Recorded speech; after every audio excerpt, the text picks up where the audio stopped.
మనుషులిచ్చే బహుమానము ఉండొచ్చు, పోవచ్చు. కానీ దేవుడిచ్చు బహుమానము శాశ్వత కాలము మన జీవితాల్లో నిలబడడానికి అవకాశము ఉంటూ ఉంది. దేవునికి స్తోత్రం. కనుక మన ధైర్యము ఎవరు? దేవుడే. డబ్బు కాదు, ఆస్తి కాదు, రక్త సంబంధము కాదు, ఏ బలగము, ఏ బంధువర్గము కాదు. మన ధైర్యం ఎవరు? దేవుడే. మీకు చెప్పాను, దావీదుకు 5 రాళ్ళు ఉన్నాయి. దావీదు దగ్గర ఎన్ని రాళ్ళు? ఇప్పటికి మనం 3 రాళ్ళ గురించి నేర్చుకున్నాం. మరి ఆ 3 రాళ్ళు మీరు సంపాదించుకున్నారా? చెప్పండి, మాట్లాడరే. పెద్దలు అన్నారంట, ఒక 4 రాళ్ళు వెనక్కి వేసుకోవాలరా అన్నారంట. ఏమన్నారు? చెప్పాలి, అందరు చెప్పాలి గట్టిగా. 4 రాళ్ళు వెనక్కి వేసుకోవాలరా అంటే జనాలు కిడ్నీలో రాళ్ళు వేసుకుంటున్నారు. ఇప్పుడు ఎక్కడ? కిడ్నీలో రాళ్ళు వేసుకుంటున్నారు, కానీ వెనక్కి వేసుకోవట్లేదు. అయితే పెద్దలు చెప్పిన 4 రాళ్ళు ఏంటంటే ఆస్తి, మనం సంపాదించుకున్న రాళ్ళు ఏంటంటే కిడ్నీలు. మరి దావీదు సంపాదించుకున్న రాళ్ళు ఏంటంటే దేవుని నామాన్ని మహిమ తేవడానికి 5 రాళ్ళు సంపాదించుకున్నాడు. దావీదు దగ్గర గొలియాతును చంపడానికి వెళ్ళినప్పుడు కలిగి ఉన్న 5 రాళ్ళు. మొట్టమొదటి రాయి విశ్వాసము, 2వ రాయి విధేయత, 3వ రాయి సేవ, ఇప్పుడు మనం మాట్లాడుకోబోతున్న 4వ రాయి ప్రార్థన. దేవునికి స్తోత్రం, హల్లెలూయా. ప్రార్థన అనే రాయి దేవుని బిడలగా మన జీవితాల్లో లేకపోతే మనము ఎంత బ్రతికినా, ఏం చేసినా, ఎలా ఉన్నా మన జీవితమంతా బూడిదలో పోసిన పన్నీరే. అర్థమవుతుందా? దేవునితో సంబంధము, దేవునితో కలుగు సంబంధము, దేవునిని ఈ లోకానికి పరిచయము చేయు సంబంధము. ఈ సంబంధాలన్నిటిల్లో కూడా బలమైన సంబంధం ఏంటంటే ప్రార్థనా సంబంధం. దేవునికి స్తోత్రం, hallelujah. Prayer is a great weapon. ప్రార్థన అనేది గొప్ప ఆయుధము. ఎవరికిచ్చాడు ఈ ఆయుధము? ఆయనను సేవించు వారిని, ఆయనను ప్రేమించు వారికి, ఆయనను వెంబడించు వారికి, ఆయన కార్యములను చూడాలనుకున్న వారికి, ఆయనను ఈ లోకానికి ప్రకటించాలి అనుకున్న వారికి దేవుడిచ్చిన ఆయుధము ఏంటంటే ప్రార్థన. దేవునికి స్తోత్రం కలుగునుగాక. అందుకే చాలామంది మాట్లాడతారు, ప్రేయర్ బ్రింగ్స్ విక్టరీ. ప్రార్థన విజయమును చేకూరుస్తుంది, ప్రార్థన కార్యములను చేస్తుంది, ప్రార్థన స్వస్థతలను కలిగిస్తుంది, ప్రార్థన మనుషులకు నెమ్మదినిస్తుంది. ప్రార్థన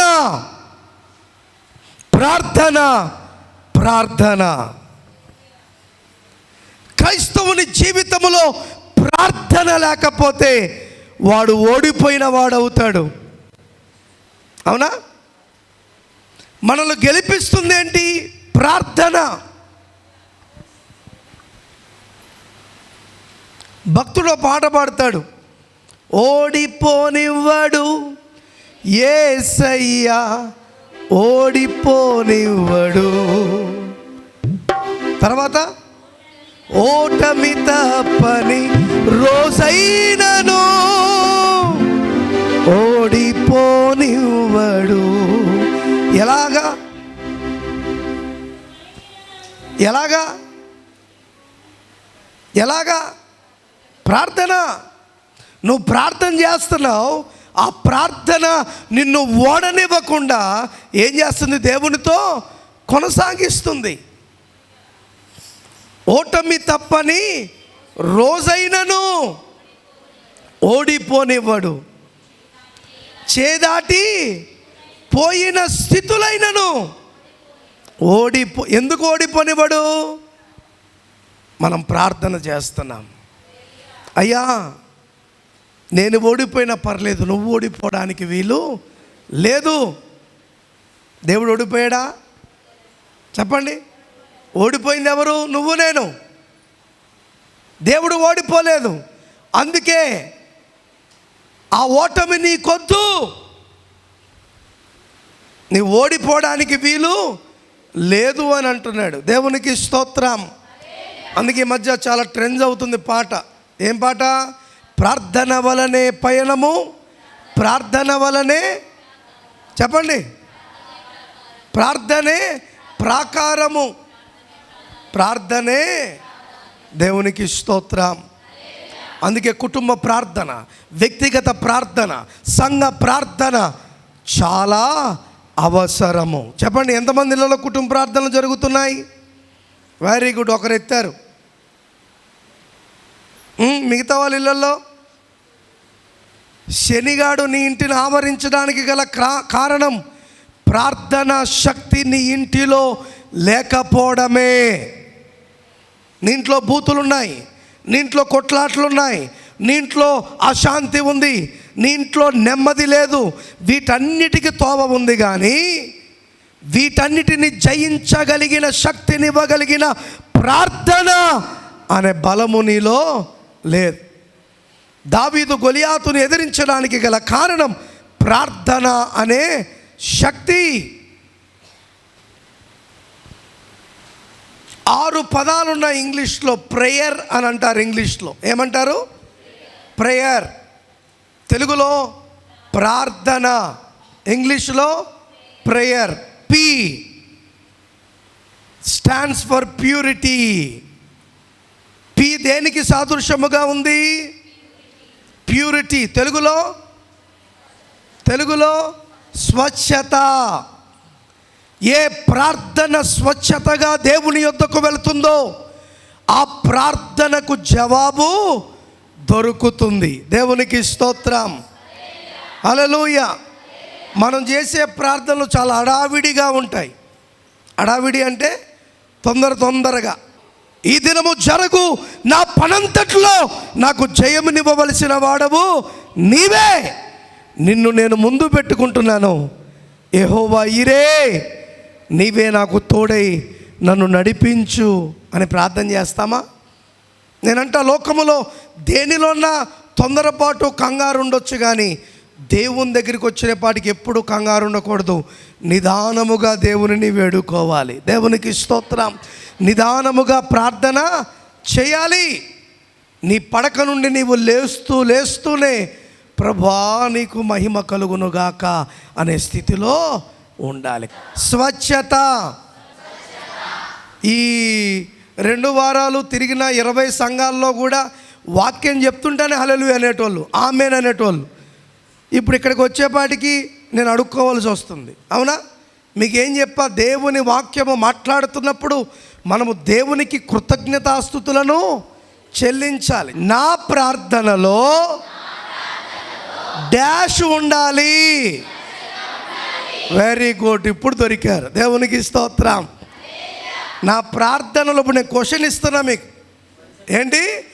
నా ప్రార్థనలో డాష్ ఉండాలి. ఆ డాష్లో ఉండవలసింది ఏంటి? అప్పుడు నీకేం కలుగుతుంది? ఉత్తరము అనుగ్రహింపబడుతుంది. దేవునికి స్తోత్రం. కనుక first P stands for purity. తెలుగులో ఏంటి? స్వచ్ఛత. రెండోది ఆర్ అంటే రింగ్. ఏంటి? ఈ రింగ్ కాదు, చెప్పండి.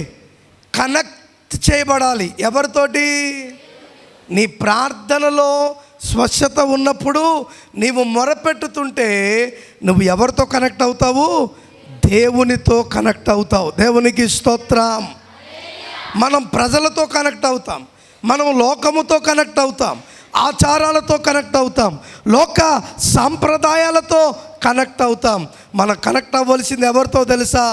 దేవునితో. దేవునికి స్తోత్రం కలుగునుగాక. బలో క్రీస్తు మహారాజుకి హల్లెలూయా. అర్థమవుతుంది? ఎవరితో కనెక్ట్ అవ్వాలి? దేవునితో కనెక్ట్ అవుతే అడ్డే లేదు. దేవునితో కనెక్ట్ అవుతే అన్ని శుభాలే. దేవునితో కనెక్ట్ అవుతే అన్ని విజయాలే. దేవునికి స్తోత్రం. హల్లెలూయా. అందుకు ఒక్కసారి మనం ఏమై చూడాలా? ఎవరితోటి? ఆమేన్. ఇంతవరకు ఎవరితో కనెక్ట్ అయ్యాం? లోకం, ఇంకా స్నేహితులు, ఇంకా రక్త సంబంధులు, ఇంకా మొబైల్ ఫోన్స్, ఇంకా చెప్పండి. నాకు ఆడ గిఫ్ట్ ఇచ్చారు ఫోన్. ఇది నేను అనుకోలేదు. వెళ్ళిన 10 మంది మిషనరీలకి ఫోన్లు గిఫ్ట్లు ఇచ్చారు అక్కడ. హల్లెలూయా. చెప్తున్నాను కదా, ఆశపడిన ప్రాణమును దేవుడు ఏం చేస్తాడు? ఆ కార్యాలు కంటికి కనపడవు, చెవికి వినపడవు, హృదయానికి అగోచరం. దేనికి కనెక్ట్ అవుతున్నాం ఈరోజు? ఫోన్ లేకపోతే జీవితమే లేదన్నట్టు చాలామంది ఉంటున్నారు. ఇక్కడే కాదు ఈ జబ్బు, ఏ దేశానికి వెళ్ళినా ఈ జబ్బు. కొరియాలో కూడా ఉంది జబ్బు. ఇది ఏంటి? బతుకుంటూ ఉండడమే తలకాయల కిందికి పెట్టి, ఒకరితో ఒకటి మాట లేదు, మంచి లేదు, చెడు లేదు. నేను అంటాను, దీనితో ఏ విధంగా కనెక్ట్ అయ్యి లోకాన్ని దగ్గరికి చేర్చుకుంటున్నావో, నువ్వు దేవునితో కనెక్ట్ అవుతే ఆ లోకమే నీ నుండి దూరంగా పారిపోవడానికి అవకాశం ఉంటుంది. హల్లెలూయా, హల్లెలూయా. కనుక రెండో మాట ఏంటంటే ఆర్. నీవెవరితో కనెక్ట్ అవ్వాలి? ఇప్పుడు ఎవరికైనా నేను మహిమరాజుకి ఫోన్ చేస్తాను అనుకో, రింగ్ అవుతుందంటే అర్థం ఏంటి? నేను చేయించున్న ఫోన్ ఆయనకి ఏమవుతుంది? కనెక్ట్ అవుతుంది. రింగ్ కాలేదనుకో, చెప్పండి. ఇప్పుడు నేను వేణుగోపాల్కి ఫోన్ చేశాను అనుకో, రింగ్ అయింది, మొన్న ఎత్తలే.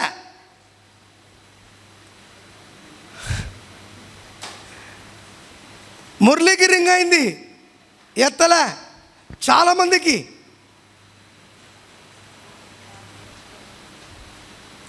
కొన్నిసార్లు ఏమవుతుంది? అమ్మయ్య కనెక్షన్ అవుతుంది అనుకునే పాటికి కట్ అవుతుంది. కొంతమందిది అలాగే అతుక్కుపోద్ది. ఇప్పుడు దేవునితో మన సంబంధం ఎలా ఉండాలంటే కట్ అయ్యే రీతిగా ఉండకూడదు, అయస్కాంతములాగా అతుక్కునే స్థితిలో ఉండాలి. దేవునికి స్తోత్రం. మూడో మాట చెప్పాను కదా, PR. ఇప్పుడు A అంటే ఎబిలిటీ. ఏంటి అంటే? సామర్థ్యము. మూడోది ఏంటి? సామర్థ్యము లేకపోతే మనం ఏం చేయగలుగుతాం? ఏమీ చేయలేము. ఒక వ్యక్తిని ఎదుర్కోవాలంటే, ఒక వ్యక్తితో మాట్లాడాలంటే, ఒక పనిని మనం చేయాలంటే, ఒక ఊరికి మనం వెళ్ళాలంటే మనకేముండాలి? సామర్థ్యము. నేను చేయగలను, నేను ఉండగలను, నేను మాట్లాడగలను అనే సామర్థ్యము నీకు లేకపోతే ఏమీ చేయలేవు. అలాగే నా తండ్రితో మాట్లాడగలిగిన సామర్థ్యాన్ని మనం ఏం చేసుకోవాలా? సంపాదించుకోవాలి. వై అంటే యు, దాని తెలుగులో మీరు. ఎవరి ప్రార్థన స్వచ్ఛతంగా ఉండాలి? ఎవరి ప్రార్థన దేవునితో కలిగి ఉండాలి? ఎవరి ప్రార్థనలో సామర్థ్యత ఉండాలంటే నా ప్రార్థన. అర్థమవుతుందా? నా ప్రార్థన. మన వేరు. ముందు ఇప్పుడు నేను కడుపు నిండా తింటేనే కదా వేరేవాడికి అన్నం పెట్టగలుగుతాను. నాకే తినడానికి లేదనుకో నేను ఏం చేయగలుగుతా? అవునా కదా? అలా మనలో ప్రార్థన శక్తి, ప్రార్థన అనుభవాలు ఉంటేనే మనం ఇతరుల కొరకు ప్రార్థన చేయగలుగుతాం. మనము చేసే ప్రార్థనను బట్టి వారు కార్యములను చూడగలుగుతారు. గట్టిగా చెప్పులు కొడుతూ దేవుని నామాన్ని మహిమపరుద్దాం. హల్లెలూయా, హల్లెలూయా. ఐదో మాట ఏంటో తెలుసా? ఈ అంటే ఈగర్, ఆతృత. ఎవరితో? దేవునితో ఉండాలనే ఆతృత, దేవునితో మాట్లాడాలి అనే ఆతృత, దేవుని జవాబును తిరిగి నేను పొందాలనే ఆతృత నీకు ఉండాలి. దేవునికి స్తోత్రం. హల్లెలూయా. అలా నీవు దేవుడు, దేవుడు నీవు, నీవు దేవుడు మాట్లాడుతుంటే ఆరో మాట ఏంటో తెలుసా? ఆర్. ఆర్ అంటే అర్థం ఏంటో తెలుసా? రివాల్యూషన్ అనగా విప్లవము. దేవునికి స్తోత్రం, హల్లెలూయా. అందుకే మన జీవితం ఒక దేవునికి తప్ప ఇంకా దేనికి కూడా చెప్పండి పనికి రాదు, రాకుండా ఉండాలి. విప్లవము కనుక నీ ప్రార్థనలో ఏముండాలి? మొట్టమొదటిగా చెప్పండి అందరూ, స్వచ్ఛత. రెండోది, నువ్వు దేవునితో కనెక్ట్ అయ్యి ఉండాలి. మూడోది, నీకు సామర్థ్యం ఉండాలి. ఈ మూడు ఎవరిలో ఉండాలంటే మొరపెట్టే నాలోనే ఉండాలి. ఇవి ఉన్నాయి కదా అని ఉంటే సరిపోదు, ఇంకా నీలో ఆతృత. దేవునికి స్తోత్రం, హల్లెలూయా. ఇవన్నీ కలిపి ఐదోది నీకేం చేస్తుందంటే, నాకు ఒక దేవుడు తప్ప వేరే ప్రపంచము లేదని మనల్ని నిలబెడుతుంది. 2 వచనాలు చూపించి నేను ముగిస్తాను. మత్తయి సువార్త 7వ అధ్యాయం 7వ వచనం ఒకరు, మార్కు సువార్త 11వ అధ్యాయము 24వ వచనం ఒకరు చదివి వినిపించండి. అడుగుడి ఇయ్యబడును, మీకు ఇవ్వబడును, వెదకుడి మీకు దొరుకును, వెదుకుడి మీకు దొరుకును, తట్టుడి మీకు తీయబడును, తట్టుడి మీకు తీయబడును. చాలు. ఇంకొకరు 11వ అధ్యాయము మార్కు సువార్త 24వ వచనం. అందుచేత ప్రార్థన చేయునప్పుడు మీరు అడుగుచున్న వాటి నెల్లను పొంది ఉన్నామని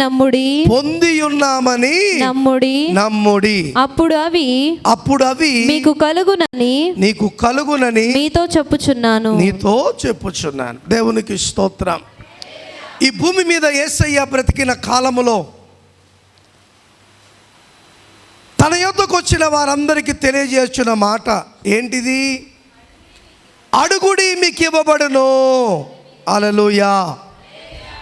వెతుకుడి తర్వాత, తట్టుడి తర్వాత. ఫస్ట్ ఏంటి? అడుగుడి. ఎప్పుడైనా ఆలోచించారా? ఇది ప్రార్థనలో కూడా మనం చేస్తూ ఉంటాం. ప్రభా, నీ వాక్యం చెప్పింది కదా, అడుగుడి మీకు ఇవ్వబడును, వెతుకుడి మీకు దొరుకును, తట్టుడి మీకు తీయబడును. కనుక ఆ విధంగా నిన్ను అడుగుతున్నామనే మనం ప్రార్థన చేస్తాం. కానీ అడగడంలో చాలా విశేషత ఉంది, చాలా ప్రాముఖ్యత ఉంది. ఎప్పుడైనా ఆలోచించారా ఎలాగ అడగాలి దేవుణ్ణని? ఆలోచించారా? ఊరికి అడుగుడి చెప్పండి. నీ పిల్లలకే ఊరికే ఇవ్వను, వాళ్ళు 10 సార్లు చెప్తే కానీ నీకు చెప్పండి నువ్వు ఇప్పియవు. కానీ దేవుడు ఏమన్నాడు ఇక్కడ? Ask and it shall be given unto you. అడుగుడి మీకు ఇయ్యబడును. అందుకే మత్తయి సువార్త 21వ అధ్యాయం 22వ వచనంలో అంటున్నాడు, మరియు మీరు ప్రార్థన చేయునప్పుడు వేటిని అడుగుదురో అవి నమ్మిన ఎడల మీరు వాటినన్నిటిని పొందుదురని వారితో చెప్పాను. వారితో అంటే అడిగిన వాటిని నువ్వేం చేయాలి? పొంది ఉన్నామని నమ్మాలి. ఈరోజు మన ప్రార్థనలో నమ్మకం ఉందా? చెప్పండి. ఆడికి పోతే స్వస్థత, ఈడికి పోతే స్వస్థత, ఆయన చెయ్యేస్తే స్వస్థత కాదు. ఇప్పుడు దేవుని వాక్యం ఏం చెప్తుంది? నువ్వు అడిగినది నువ్వు పొందుకున్నావని నమ్మాలి. అలా నమ్మితే నిశ్చయముగా వాటిని నీవు పొందుకుంటావు. దేవునికి స్తోత్రం. అంటే ఇంతవరకు మనం పొందుకోలేదంటే నమ్మకము లేని ప్రార్థన మనము చేసాం. చెప్పండి గట్టిగా. ఏం లేని ప్రార్థన?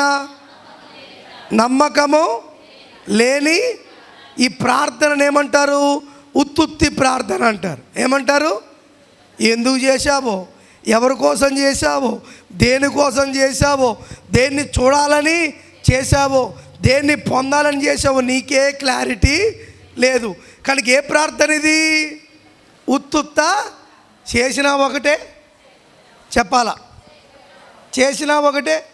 మనం కూడా ప్రార్థన చేస్తున్నాం. ఒకసారి మోకరించి ప్రార్థన చేస్తూ శబ్దం వచ్చిందనుకో, స్తోత్రం స్తోత్రం స్తోత్రం స్తోత్రం స్తోత్రం అని చూస్తుంటాం. ఇట్ట చూసినామా లేదా? ఏమన్నా జరగని. ఇప్పుడు ఫర్ ఎగ్జాంపుల్ చెప్తే, ఆడవాళ్ళు ఉన్నారు, పప్పుకు కుక్కర్ పెట్టారు, పొయ్యి మీద ఏం పెట్టారు? కుక్కర్లో పప్పు పెట్టారు. అది ఎంత మహా అంటే ఒక 10-15 నిమిషాల్లో 3 విజిల్లు వస్తాయి, పప్పు ఉడికిపోద్ది. ఆ తర్వాత ప్రశాంతంగా నువ్వు ఉండొచ్చు. కానీ మనం ఏం చేస్తాం తెలుసా? కుక్కర్ పైన పెట్టి స్తోత్రం స్తోత్రం స్తోత్రం స్తోత్రం, అది కుయ్యని వచ్చేపాటికి అమ్మయ్య ఒకటి స్తోత్రం ఏం ప్రార్థన అది? కర్మగాలిని ప్రార్థన చేస్తున్నప్పుడు అది విజిలే రాలేదనుకో, స్తోత్రం స్తోత్రం ఏమైందో? దేనికోసం టెన్షను చెప్పండి? అది అయిపోయాక నువ్వు కూర్చుని బాగుండు కదా. అదే అంటున్నా, మనము చేస్తున్న ప్రార్థనలో నాణ్యత లేదు, మనము చేస్తున్న ప్రార్థనలో ఏమి లేదు? ప్యూరిటీ అనగా స్వచ్ఛత లేదు. దొంగ ప్రార్థన చేస్తున్నాం, భయముతో కూడిన ప్రార్థన చేస్తున్నాం, అక్కడేమైంది ఇక్కడేమైందని ప్రార్థన చేస్తున్నాము. కానీ ప్రభా, నిన్ను చూచే సమయం ఇది, నీ స్వరము వినే సమయం ఇది, నీతో మాట్లాడే సమయం ఇది, నాకు జవాబు ఇవ్వాల్సిన సమయం ఇది. నువ్వు తప్ప నాకెవరు కనబడట్లేదయ్యా, నువ్వే కావాలి అని మొరపెట్టే స్థితిలో మనం ఉన్నామా? ఆలోచించండి. మోషే యెహోషువ కాలేబులకు చెప్పి ఇశ్రాయేలు ప్రజలందరికీ చెప్పి అంటున్నాడు, దేవుడు నన్ను పర్వతం మీదకి రమ్మన్నాడు, నేను వెళ్తున్నాను, అక్కడ దేవుడు నాతో ఏదో మాట్లాడబోతున్నాడు, ఆ మాటలు మరలా తీసుకుని మీ దగ్గరకు వస్తాను, అంతవరకు మీరందరూ చాలా జాగ్రత్తగా ఉండండి అని చెప్పి వెళ్ళాడు. ఎక్కడికి? పర్వతం మీదకి వెళ్ళాడు. ఎన్ని రోజులు అయిందంట? ఇప్పుడు వెళ్ళి వస్తానన్నాడు, వెళ్ళి రావాలా, కానీ ఎన్ని రోజులు అయింది అక్కడ చెప్పండి? 40 రోజులు. ఎన్ని రోజులు? 40 రోజులు. 40వ రోజు చెప్పండి, 40వ రోజు ఏమందుకున్నాడు? ఒక దర్శనము చూస్తున్నాడు. అగ్ని మండుతుంది, పొద కాలిపోలేదు. అగ్నిలో నుండి దేవుని స్వరమును మోషే వినగలిగాడు. దేవునికి స్తోత్రం. కిందున్న ప్రజలు అనుకుంటున్నారు వెళ్ళవాడు చచ్చాడో బతికాడో ఎవరికి తెలియదు. కానీ యెహోషువ ఏం చేస్తున్నాడు? ఆ పర్వతము కింద మోకరించి, కాలేబు యెహోషువలు మోకరించి ప్రార్థన చేస్తున్నారు. అలా ప్రార్థన చేయగలిగారు కనుక మోషే 10 ఆజ్ఞలు తీసుకుని కిందికి వస్తుంటే మోషే ముఖములో తేజస్సును వారు చూడగలిగారు. దేవునికి స్తోత్రం కలుగును గాక. హల్లెలూయా, హల్లెలూయా. అందుకే పనులన్నీ ముగించుకొని నువ్వు దేవునితో సహవాసము చేయడం మొదలు పెడితే నీ సమయం ఎలాగైపోతుందో నీకు తెలియదు. అన్ని గంటలు నువ్వు దేవునితో గడపడానికి అవకాశము ఉంటుంది. కానీ మనం 5 నిమిషాలు 10 నిమిషాలు, ఇప్పుడు ఎవరన్నా ఎంతసేపు ప్రార్థన చేస్తున్నావు అనుకో 2 నిమిషాలు అంటారు. అంటే టైం పెట్టుకుని ప్రార్థన చేస్తున్నావు దేవుని దగ్గర. అలా నీకు కూడా నాకు కూడా టైం ఇస్తే అసలు టైమే లేకుండా పోతుంది మన బ్రతుకులో, అవునా కదా? అందుకే అనుక్షణము అనునిత్యము మన పెదవుల మీద దేవుని నామ స్మరణ ఉండాలంట. దేవునికి స్తోత్రం, హల్లెలూయా. అర్థమవుతుంది? అనుక్షణము.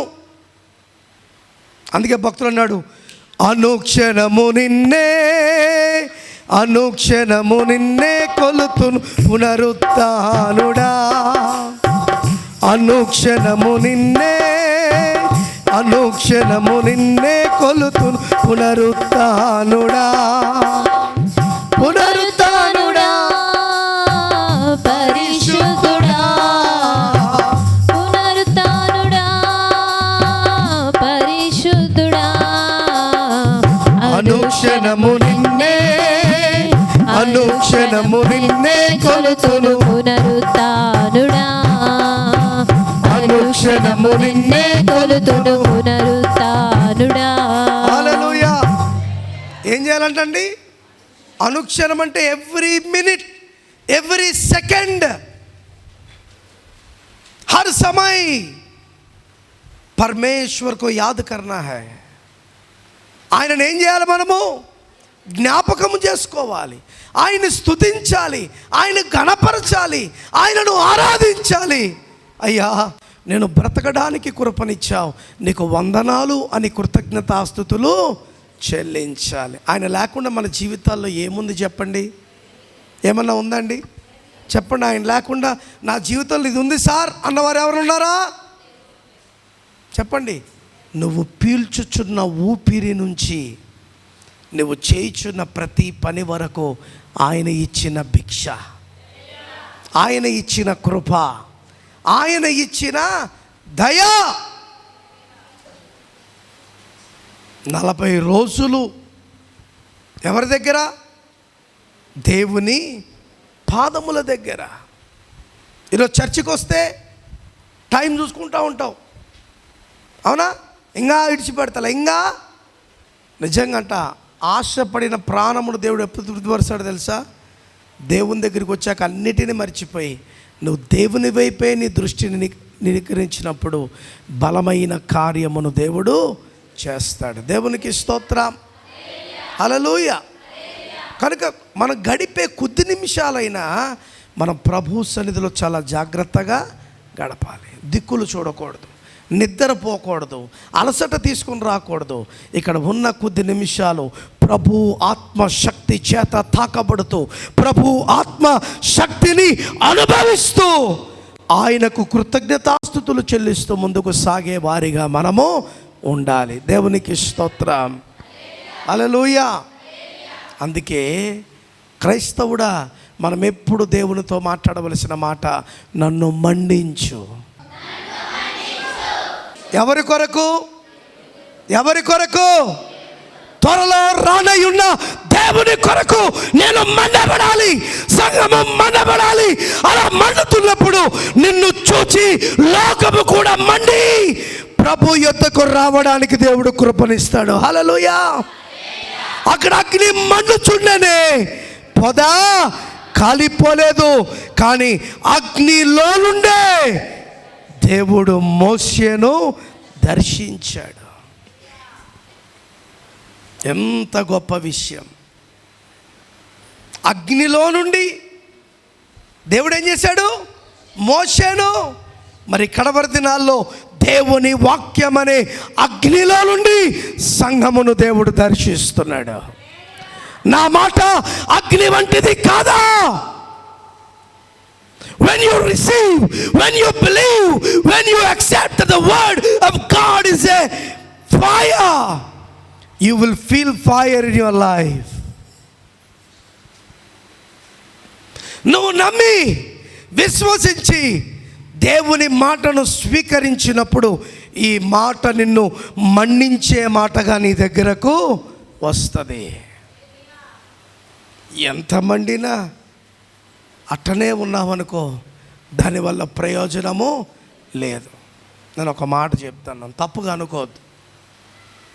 ఒక కట్టను వెలిగించాం, ఎంత వెలిగించినా దాని నుంచి పొగే వస్తుంది, కానీ అది మండట్లేదు. ఏం చేస్తారు అప్పుడు? ఆ కట్టను ఇంకా పొయ్యిలో పెడతారా? ఇంకోసారి చూద్దాంలే అంటారా? ఎందుకు చెప్పండి? ఎందుకు? ఇది మండడానికి ఈనాటి క్రైస్తవులు చాలామంది ఎలా ఉన్నారు? మండడానికి ఉపయోగపడని కట్టలాగున్నావు నువ్వు. దేవునికి కావలసినటువంటి కట్ట మండే కట్ట. దేవునికి స్తోత్రం, హల్లెలూయా, హల్లెలూయా. దేవుని కొరకు మండే కట్టగా.